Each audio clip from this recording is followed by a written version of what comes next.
Welcome to another video, guys. The new patch notes are out, and with that the patch should also be live right now, and of course this means I'm also gonna be live on Twitch, so it would be awesome if I see you over in chat. But let's quickly go over what the patch notes are before that, talk about what this might mean for the meta, and anything in between. So I hope you find the video helpful, and if you do, you know what to do. But now let's get into it.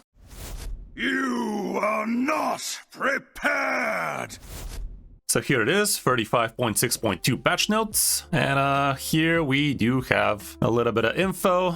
It launches today with balance updates for Hearthstone, Arena, and Battlegrounds, plus some bug fixes. Join us on June 15 for our next dev update on YouTube. Oh boy. The Hearthstone design team will cover Escape from Violet Hold, the new pre-release Tavern Brawl format, and more. Moving down, Hearthstone updates, dev comment. Well met. With a new expansion on the horizon, we're taking this opportunity to tone down some dominant cards from the current meta. We've had our eye on these cards for a while, but held off since the meta was in a mostly balanced spot. Now with a major shakeup on the way, it feels like the right time to bring these powerhouses down a notch. Honestly, feels a little bit too little too late if you ask me, but it is what it is. And starting off with a big outlier, Confront the Tol'Vir. From 3 mana goes up to 4 mana, and if we gotta be completely honest, this really is not gonna change all that much, but still definitely a step in the right direction, so no complaints. Dev comment.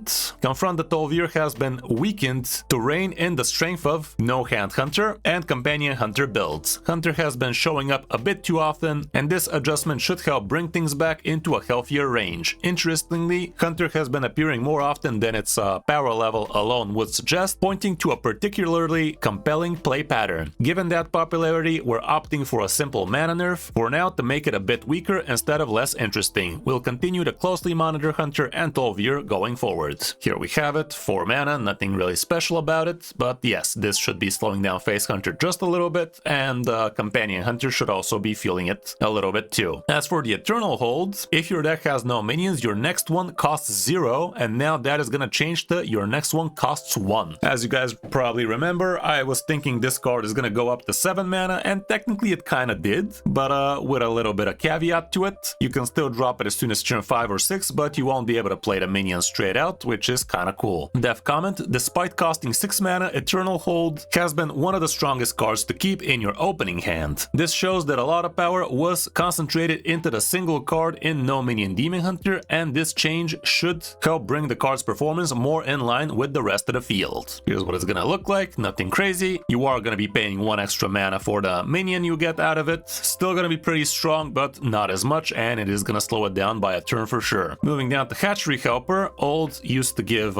minions with 2 or less attack +1/+2 and taunt, and now it's only gonna be giving minions with 2 or less attack +1/+1 and taunt still. Dev comment, Hatchery Helper has been adjusted as part of our continued effort to tune Token Druid. This archetype has been resilient through multiple changes, so we're taking another incremental step here to keep it in check. This definitely should make it harder for Token Druid to remain on the board. The 1 extra health really helped it go out of a few thresholds on some of your minions. Like, this is gonna make it a lot weaker against things like Spell Demon Hunter because they are infamous for having 2 damage AoE, whereas here now your minions are only gonna have 2 health instead of 3. Not gonna be very fun for the deck, that's for sure. Next up we have Twilight Egg, and this used to be summoning you a 2/2 whelp, but now it's gonna be summoning a 2/1 whelp instead, so essentially it's gonna be a turn 1 2/3 minion for you still, which is still kind of strong, let's not pretend, and it's still kind of awkward for most people to handle, but the 1 less health on it is definitely gonna make it a lot easier for some classes to be killing it. Definitely not a bad step indeed, because this card has been showing up a little bit too much across the board. The dev comment here is Twilight Egg is a particularly efficient neutral minion option, which has centralized early game strategies for a variety of mid-range and board-based aggro decks. We're dialing it back to help reign in these decks. This one sparked a bit of an internal debate as we kicked around which number to tweak. In the end, we landed on health, since the real frustration is how much effort it takes to clear the whelp. This is a relatively light touch adjustment, and it's a card we'll continue to keep an eye on. I think this is a good decision. As some of you might have heard me, I did say that dropping the attack would be the smaller nerf, so dropping the health definitely feels like the bigger nerf in this case, and they did go for that one. I think it's again a good choice there. The above cards will be eligible for full dust refund for 2 weeks following patch 35.6.2, so if you want to be disenchanted Disenchanting all of these cards, you can write refund in your collection, and that is gonna list all of the copies of these cards you have. If you're not literally using them right now in a deck, it's always a good idea to just straight out disenchant them. If you feel like you want to craft them back afterwards, you can just spend the exact same amount of dust and still have them in your collection. But if you decide you're never gonna play those cards again, well, you got yourself a good chunk of dust, which is usually the right call. Scrolling down further, we are gonna be seeing the Crystallized Leyline, and this used to summon a 5-cost minion for 5 mana. Now it's gonna be summoning you a 6-cost minion for 5 mana, as it should have been from the start. Like, I really don't get why Blizzard are touching this lightly lately, but it is what it is. Def comment here is, on the flip side, Crystallized Leyline is receiving a buff. Our previous adjustment didn't quite land where we wanted it to, so we're rolling back the previous reduction we gave it alongside our earlier buff to give it a better chance to make an impact. Summoning yourself a random 6-cost minion for 5 mana still doesn't sound that amazing. Like, if you could actually discover that minion would be kind of busted, not gonna lie. But yeah, dropping this down to 5 mana and summoning you a 6-cost minion definitely gives you a little bit better odds of actually getting yourself something decent to protect your face. I'm still not sure this is gonna be enough to actually make Leyline Mage feel like a adequate deck, but I guess, again, step in the right direction. More like a tippy toe again, though. We also have a bunch of arena updates. As you guys know, I don't really cover those too much, but the following cards have been added to the arena draft pool: Bursting Leyline, Mystic Runebear, basically all the Leyline cards, Baleful Blazer, Destructive Phoenix, Primordial Lord, Tunneling Geomancer, that kind of stuff. We also have quite the fat Battlegrounds update again, but again, we don't care about Battlegrounds too much over here. I have nothing against Battlegrounds, but I just don't cover it. Here we have a bunch of bug fixes at the end.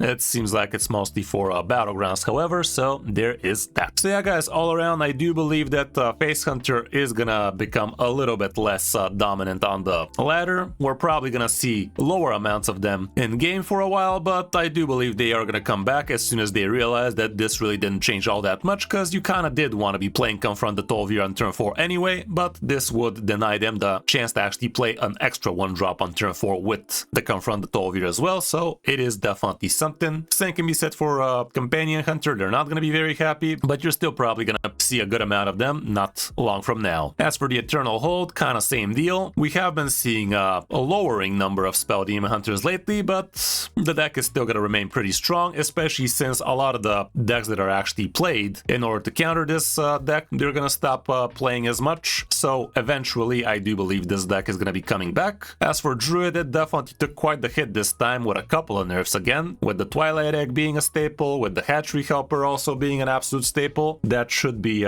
making them hurt a wee bit, but I still believe the deck is going to remain relatively untouched. And as for Leyline Mage, I'm still going to give it a shot, but I'm still thinking it's not going to be doing that good. It simply needs a little bit of survivability in order to actually work properly. So yeah, that's gonna be it for this video. I hope this helps you figure out what you want to be playing once the new balance patch goes through. And like I said, I will also be live as soon as that patch goes through. Hope you enjoyed the video, and if you did, a like and subscribe would be great. And do let me know in the comments what you guys think about these changes. Thanks for watching, guys. I'm Kris05, and I'll see you in my next video or stream.